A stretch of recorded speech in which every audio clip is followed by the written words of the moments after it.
പണ്ട് വെല്ലിപ്പൻ്റെ തറവാട്ട് പോയാലേ ഞങ്ങൾക്ക് കിട്ടുന്ന പൈസ ഒക്കെ ഞങ്ങൾ കൂട്ടി വെക്കും. എന്തിനാ അറിയോ? ഐശ്വര്യത്തി കുടിക്കാൻ വേണ്ടിയിട്ട്.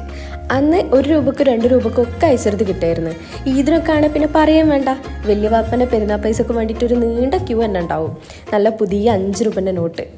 അതിൻ്റെ ഒരു തിളക്കമുണ്ടല്ലോ, അതൊന്ന് വേറെ തന്നെ കേട്ടോ. ഉച്ചത്തെ ഫുഡ് കഴിക്കലൊക്കെ കഴിഞ്ഞാൽ ഞങ്ങൾ കുട്ടിപ്പട്ടാളങ്ങളൊക്കെ ആയിട്ട് ഒരു പോക്കുണ്ട്. ഐശ്വര്യതയും പുളിച്ചാറും ഒക്കെ വാങ്ങാൻ വേണ്ടിയിട്ട്. തിരിച്ചു വരുമ്പോൾ ഉമ്മമാരോട് നല്ല വഴക്കും കേൾക്കും. എന്നാലും അതൊക്കെ ഒരു കാലം. നെക്സ്റ്റ് അടിച്ച ടൈം നോക്കണില്ല കേട്ടോ. നമ്മൾ കാര്യത്തിലേക്ക് കിടക്കാം. അനിയത്തിൻ്റെ വീട്ടിലേക്ക് പോണ വേണ്ടല്ലോ, ഒരു കുലുക്കി സർബത്തിൻ്റെയും അതുപോലെ ഐശ്വര്യത്തിൻ്റെയും ഷോപ്പ് കണ്ടു. അതൊരൊറ്റ സമയമായതുകൊണ്ട് തന്നെ നല്ല വെയിലും ഉണ്ടായിരുന്നു. പിന്നെ ഒന്നും നോക്കില്ല, നേരെ ഓരോ സ്പെഷ്യൽ കുലുക്കിയും ഐശ്വര്യതയും പിന്നെ മോരൊക്കെ ട്രൈ ആക്കി നോക്കി. വേറെ ലെവൽ ഐറ്റം തന്നെ പറയാം. നല്ല ചൂടായതുകൊണ്ടാണോ അറിയില്ല, മോരൊക്കെ ഞാൻ ഒറ്റ വലിക്കന്നെ കുടിച്ചു തീർത്ത്. എല്ലാം ഒന്നിനൊന്ന് മെച്ചം. ഈ ഷോപ്പ് വരുന്നതേ നമ്മുടെ തിരൂർ റെയിൽവേ സ്റ്റേഷന് തൊട്ടടുത്തായിട്ടാട്ടോ. അങ്ങനെ ഞങ്ങൾ അതൊക്കെ കുടിച്ചു, ഓരോട് ബായൊക്കെ പറഞ്ഞ് അവിടെ നിന്ന് ഇറങ്ങി.